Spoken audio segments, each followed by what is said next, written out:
గురూజీ బెంగళూరు నుంచి జ్యోతి కాలర్ లైన్లో ఉన్నారు, వారితో మాట్లాడదాం. హలో హలో, నమస్కారం అండి జ్యోతి గారు. నమస్కారం అండి. నమస్కారం అండి. ఎవరి గురించి తెలుసుకోవాలనుకుంటున్నారు? మా హస్బెండ్ గురించి అండి. తప్పకుండా అండి. హస్బెండ్ పేరు నక్షత్రం చెప్పండి.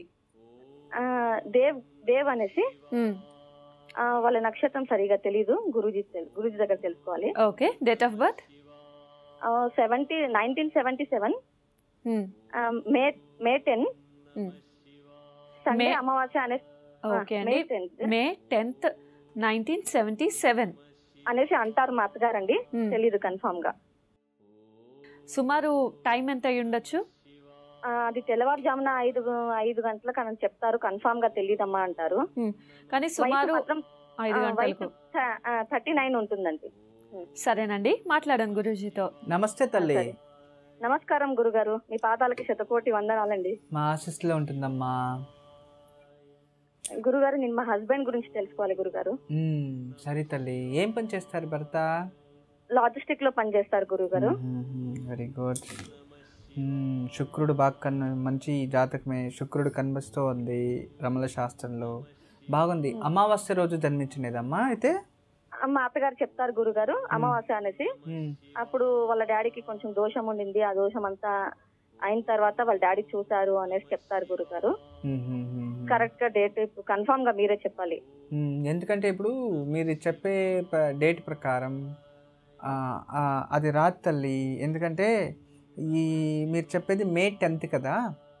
మే 10 అనేసి వీళ్ళు మా హస్బెండ్ వాళ్ళు స్కూల్ ప్రకారం పెట్టుకున్నారు గురుగారు.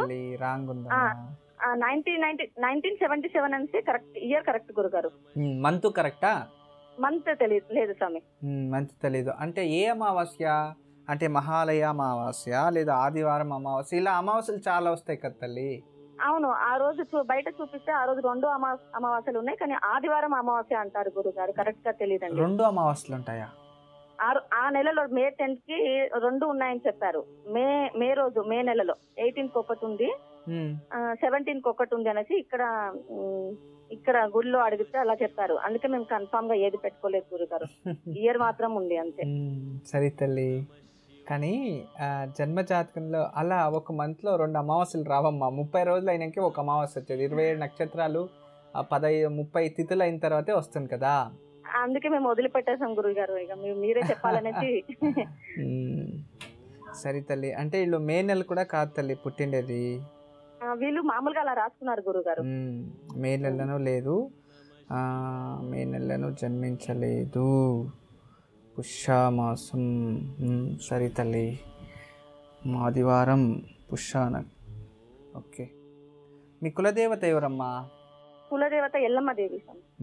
ఎల్లమ్మ దేవి. అప్పుడు మీ అమ్మగారు జాతకం చూసి పేరు పెట్టారంట వీళ్ళకి?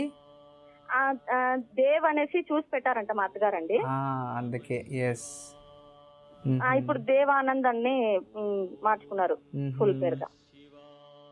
ఎందుకంటే జన్మ జాతకంలో పూర్వభాద్ర నక్షత్రంలో జన్మించారు తల్లి. ఉత్తరాభాద్ర నక్షత్రంలో. ఉత్తరాభాద్ర నక్షత్రము మీనరాశి తల్లి. మీనరాశి. ఉత్తరాభాద్ర నక్షత్రం మీనరాశిలో జన్మించారు. జన్మ జాతకం అయితే చాలా బాగుంది, ఎందుకంటే జాతకం చూసే వాళ్ళు పేరు పెట్టారు.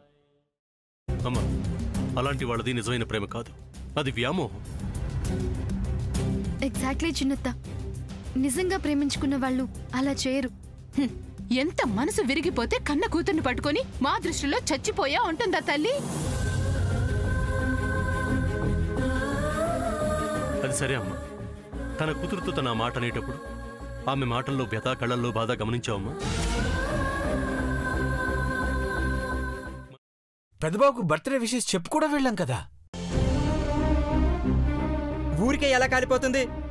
మంట పెడితేనో పడితేనో తగలబడుతుంది.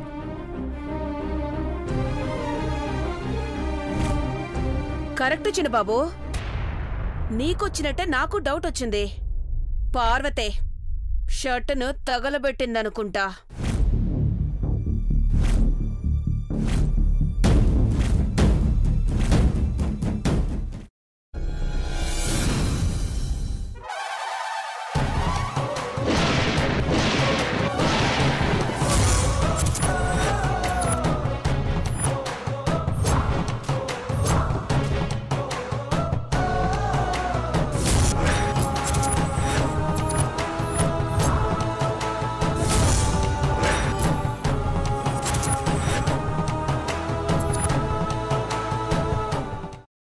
వేసుకున్న తర్వాత పొట్టు తీసేసి చాప్ చేసి పక్కన పెట్టుకోవాలి. ఒక ప్యాన్లో కొద్దిగా నూనె వేడి చేసి అందులో ఆవాలు, మినప్పప్పు, శనగపప్పు, కరివేపాకు, సన్నగా తరిగి పెట్టుకున్న ఉల్లిపాయలు వేసుకుని 1 నిమిషం పాటు వేయించుకోవాలి. ఆ తర్వాత కాల్చి కట్ చేసి పెట్టుకున్న వంకాయని కూడా అందులో వేసుకుని బాగా మిక్స్ చేసి బౌల్లోకి ట్రాన్స్ఫర్ చేసుకుని అందులో తగినంత చిక్కటి పెరుగు లేదా పల్చటి పెరుగు వేసుకుని మిక్స్ చేసి అన్నంతో కానివ్వండి, చపాతీతో కానివ్వండి సర్వ్ చేసినా చాలా బాగుంటుంది.